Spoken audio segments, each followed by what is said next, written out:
Thomas and Percy work hard on their eventually. Thomas handles the passengers, while Percy pulls freight. But there was a lot of work for the two little engines, and they soon grew tired. So Topham did his best, giving them new coats of paint for their hard work, and even buying another tank engine for Mike. But the work kept on getting harder and harder.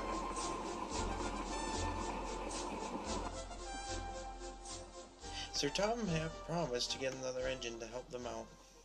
"Hey, it's about time," said Percy.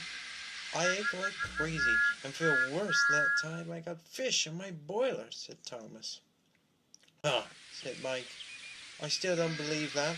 I'd have to be there to see it and to believe it."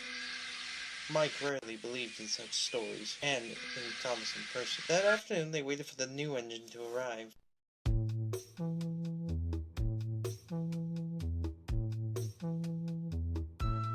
It came as a shock when it did.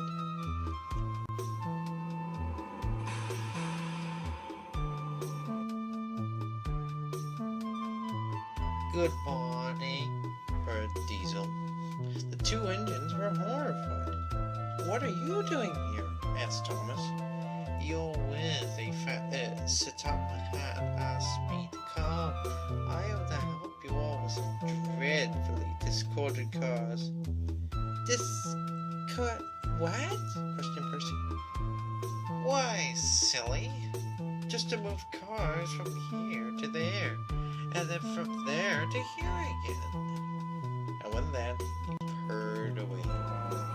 Thomas and Percy were horrified, but Mike looked at them dumbfounded. "He seems to be a simple sort of engine," put in Mike. "But he's clever," said Thomas. "And sly," said Percy. "Pooh," said Mike. "We're just being superstitious." And he ran off to do his afternoon stuff. The two tank engines kept their distance.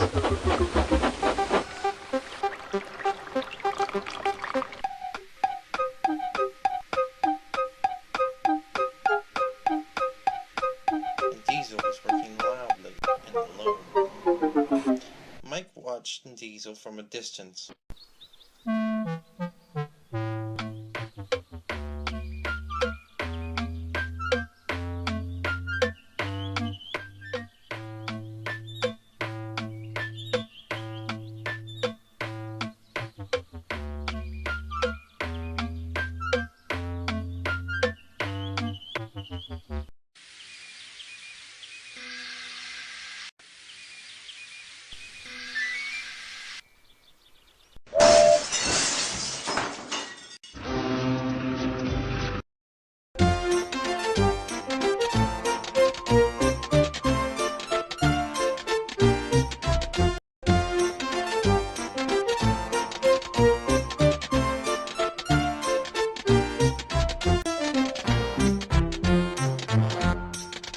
"Understand those two," said Mike.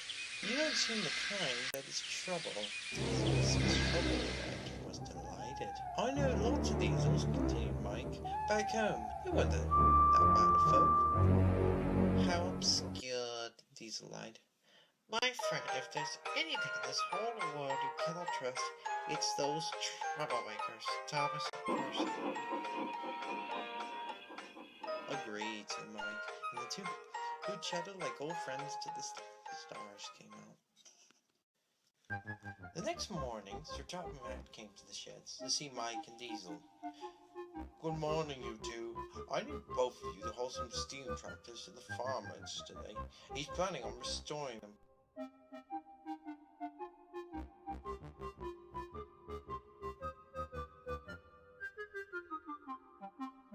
"The cars are heavy, so I need two strong shunters to pull them."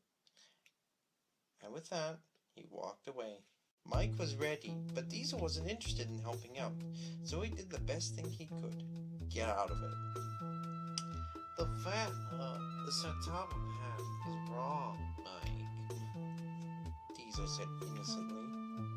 "What do you mean?" inquired Mike. Diesel continued. "He doesn't understand your strength, I'm sure," he purred. "You can pull it by yourself. You are, after all, a very strong shutter." And why can't you help me? Asked Mike suspiciously. Why question? Said Diesel. Unless you're saying you are a weak tank.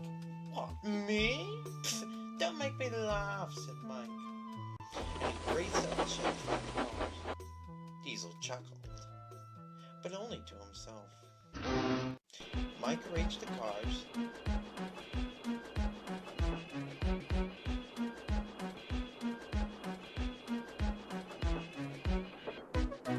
They ran around to the front.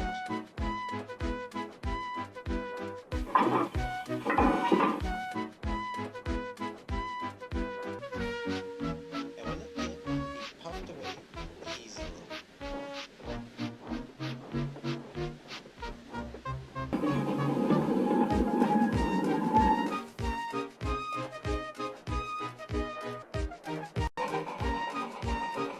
He had a lovely run, but on the last mile, things started to go downhill. When Mike approached the farm, he began to speed up. Unsuspectingly, he whistled. Brakes, conductor, please! But it was too late. The heavy cars pushed Mike onto the sidings.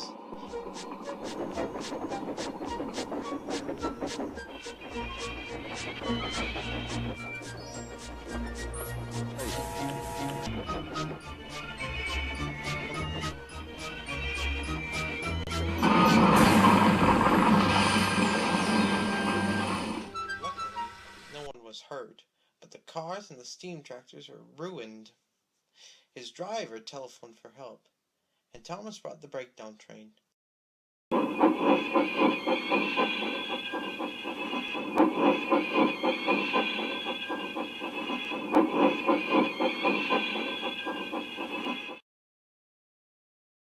Along with Sir Topham Hatt. He was most annoyed. But sir, Mike began, Diesel said... Never mind what Diesel said. You should have known better, Mike. Diesel knows nothing. I hope this will teach you not to trust engines like Diesel in the future.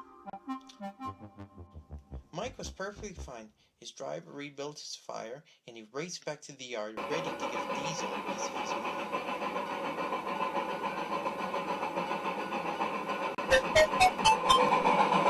Had slyly gone away.